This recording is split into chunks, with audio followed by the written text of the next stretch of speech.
প্রিয় দর্শক ও শ্রোতাবৃন্দ, প্রেম তীর্থ প্ল্যাটফর্মের আরও একটি সম্পূর্ণ নতুন ভিডিও দেখার জন্য আপনাদের সবাইকে আমন্ত্রণ জানাচ্ছি। আমি আজকে লালন ফকিরের সময় গেলে সাধন হবে না শীর্ষক কবিতাটির কিছু অংশের ব্যাপারে আলোচনা করব। ফকির লালন শাহ বলেছেন, দিন থাকতে দিনের সাধন কেন করলে না, সময় গেলে সাধন হবে না, সময় গেলে সাধন হবে না। লালন ফকির এখানে দিন বলতে সময় বুঝিয়েছেন, আর দ্বিতীয়ত দিন বলতে বুঝিয়েছেন ধর্ম। লালন ফকির বলতে চাচ্ছেন যে সময় থাকতে তুমি ধর্মের সাধন কেন করনি। সময় থাকতে যদি তুমি ধর্মের সাধন না করো, তাহলে সময় চলে যাওয়ার পর তুমি আর সাধন করতে পারবে না, তোমার আর ধর্ম সাধন হবে না। লালন ফকিরের এই কবিতাটি একটু আলাদা এবং এটি সাধারণত ফকিরদের এবং কামিল ব্যক্তিদের যে শিক্ষা, সেই শিক্ষা থেকে একটু ভিন্ন। যেমন কামিল ফকিরেরা সবসময় ধৈর্যের শিক্ষা দিয়ে থাকেন। কামিল ফকিরেরা সবসময় বলেন যে তোমাদেরকে ধৈর্য ধরতে হবে, অপেক্ষা করতে হবে, তোমাদেরকে স্থির হতে হবে, ধীর হতে হবে। তোমাদেরকে কোনো কিছু পাওয়ার জন্য অবশ্যই সেই জিনিসটা তোমাদের হাতে আসা পর্যন্ত তোমাদেরকে সবুর করতে হবে, তোমাদেরকে অপেক্ষা করতে হবে, তোমাদেরকে শান্ত থাকতে হবে। কিন্তু লালন ফকির এখানে বলছেন উল্টো কথা। লালন ফকির বলছেন যে সময় চলে গেলে তোমাদের সাধন হবে না, তোমাদের সময় থাকতে থাকতে ধর্ম সাধন করে ফেলতে হবে। অন্য সবাই বলেছেন যে তোমাদের সময়ের জন্য অপেক্ষা করতে হবে, তোমাদেরকে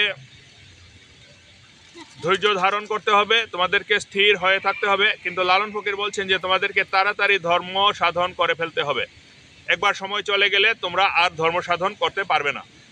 লালন ফকির আমরা কল্পনাও করতে পারি না লালন ফকির কোন স্তরের কথা বলছেন। এবং লালন ফকির যদি আমাদের দেশে না থেকে গ্রিসে, রোমে বা পারস্যে থাকতেন, তাহলে তারা নিশ্চয়ই জালালউদ্দিন রুমি অথবা সক্রেটিসের মতো নামধাম অর্জন করতে পারতেন। লালন ফকির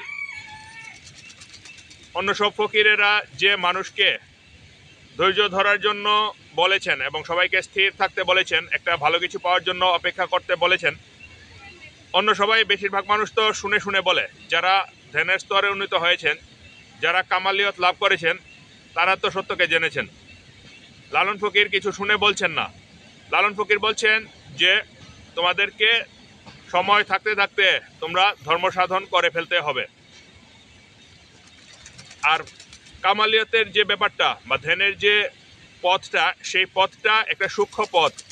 এই পথে সব জায়গায় তোমাকে সাম্যাবস্থা বজায় রাখতে হবে।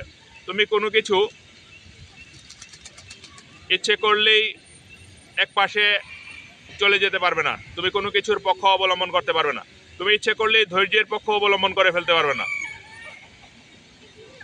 তোমার ধৈর্য ধারণ করতে হবে, এটাও যেমন সত্য, আবার সময় থাকতে থাকতে তোমাকে তোমার সত্য উপলব্ধি করে ফেলতে হবে, এটাই সত্য। অন্য সবাই যেহেতু ধৈর্য ধারণের কথা বলেছেন, অন্য সবার শিক্ষা একদিকে ঝুঁকে পড়ছিল, ধৈর্যের দিকে চলে যাচ্ছিল। কিন্তু অন্য দিক দিয়ে যখন হালকা হয়ে যায়, আমি একটু আগে বলেছি যে ধ্যান এবং আত্মোপলব্ধির শিক্ষাটা সবসময় একটা সাম্যাবস্থা বজায় রাখতে হবে, একটা দাড়িপাল্লার মতো। একদিক দিয়ে যেন ভারী না হয়ে যায়, দুই দিক দিয়ে যেন একদম কাটা কাটা সমান থাকে। লালন ফকির সেই দাড়িপাল্লাটা একদিক দিয়ে যখন ভারী হয়ে গেল, তখন লালন ফকির আরেক দিক দিয়ে একটু ভার দিয়ে লালন ফকির সেই দাড়িপাল্লার সাম্যাবস্থাটা ফিরিয়ে এনেছেন। অন্য সবাই যখন ধৈর্য ধরার কথা বলছিলেন, অন্য সবাই যখন ধ্যান এবং আত্মোপলব্ধি লাভের জন্য একটা নির্দিষ্ট সময় অপেক্ষা করার কথা বলছিলেন, তখন লালন ফকির বলছেন যে তোমাদেরকে তাড়াতাড়ি সময় যাওয়ার আগে তোমাদেরকে ধ্যান উপলব্ধি লাভ করতে হবে, এবং সময় যাওয়ার আগে তোমাদেরকে তোমাদের মঞ্জিলে পৌঁছতে হবে, তোমাদের গন্তব্যে পৌঁছতে হবে। এই কথা বলে লালন ফকির ধৈর্য ধারণ করা এবং দ্রুত নিজের উদ্দেশ্য হাসিল করা দুই পাল্লাকে সমান করেছেন এবং সাম্যাবস্থা ফিরিয়ে এনেছেন। তো লালন ফকির বলতে যাচ্ছেন যে ধর্ম সাধন লাভ করতে হলে সময় থাকতে থাকতে তোমাদেরকে ধর্ম সাধন লাভ করতে হবে। একদিন এক কামিল ফকিরের কাছে এক লোক এসে বলল যে আমি তো ধর্মের উপলব্ধি লাভ করতে চাই, আমি ধ্যান উপলব্ধি লাভ করতে চাই। ফকির বলেন যে তোর তো সময় হয়নি, তুই যা, আমি সময় হলে বলবো। এভাবে সেই লোক কয়েকবার ফকিরের কাছে এসেও ধর্মের উপলব্ধি লাভ করার জন্য কোনো শিক্ষা পেল না। তারপর সেই লোকটি ছিল জেলে। একদিন ভোরবেলায় সূর্য ওঠার কিছুক্ষণ আগে বা পরে হবে, সে জাল ফেলেছে। জালের মধ্যে অনেক মাছ আটকেছে এবং মাছ সহ যখন সে তুলছে জাল অর্ধেক উপরে তোলার পর সে মনে মনে ভাবছে যে আজকে তো অনেক মাছ এসেছে, মাছগুলি তুলবো এবং আজকে আমার ব্যবসায় অনেক লাভ হবে, অনেক দামে আমি মাছগুলি বিক্রি করতে পারবো, অনেক টাকা পাবো। এটা ভেবে সে মাছগুলিকে উপরে তুলছিল জাল টেনে টেনে।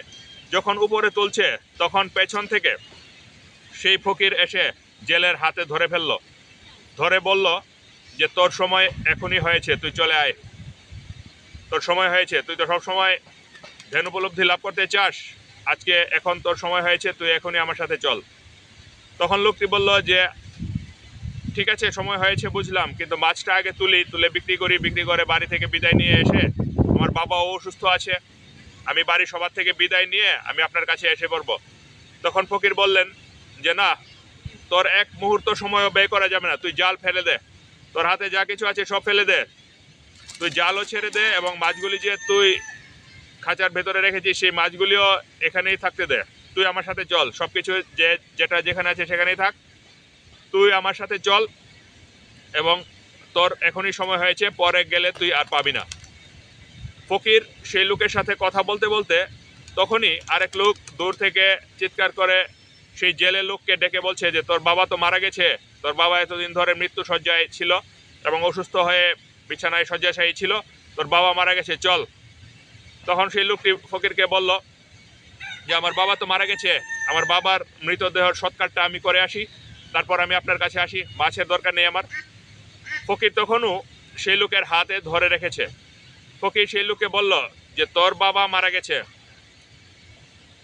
ওই গ্রামে বা ওই বস্তিতে আরো অনেক মৃত মানুষ আছে, অন্য মৃত মানুষেরা নতুন মৃত মানুষকে সামলে ফেলবে, তোর সেখানে যেতে হবে না, তোকে আমি জীবনের দিকে আহ্বান করছি, তুই চল আমার সাথে, তুই অনেক দিন ধরে আমার কাছে আসছিস ধ্যান উপলব্ধি লাভের জন্য, তোর সঠিক সময় হয়নি, আজকে তোর সময় হয়েছে, আজকে আমি তোকে ডাকছি, তুই ইচ্ছে করলে আমার সাথে যেতে পারিস, আবার ইচ্ছে করলে আমার সাথে নাও যেতে পারিস, এটা তোর ইচ্ছা, কিন্তু এখন তুই তোর বাবার কাছে যাবি বা তোর বাবার মৃতদেহ সৎকার করে আবার আমার কাছে আসবি, এমনটা হবে না, তোর সময় হয়ে গেছে, তুই চাইলে আয়, আর না হলে বল, আমি তোকে ছেড়ে দিই, তোর আর যাওয়ার দরকার নেই।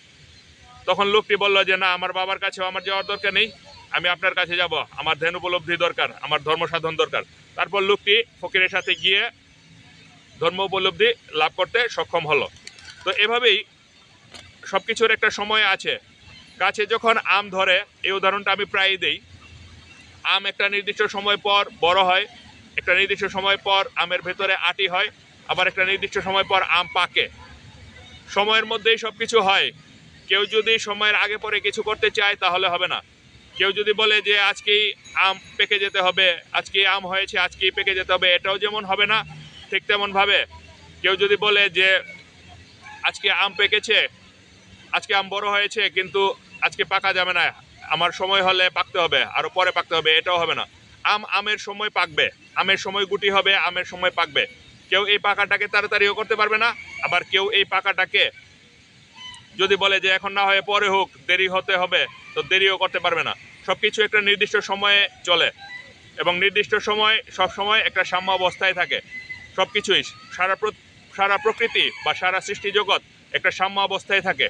তো লালন ফকির এই জন্য এই কথাটি বলেছেন যে সময় চলে গেলে তোর সাধন হবে না, তুই দিন থাকতে ধর্মের সাধন করে ফেল, তুই সময় থাকতে এই ধর্মের সাধন করতে হবে, সময় গেলে তোর ধর্মের সাধন হবে না। তো এই কবিতাটির পরবর্তী অংশগুলি আস্তে আস্তে আলোচনা করা হবে, আপনারা সবাই আমাদের সঙ্গে থাকবেন।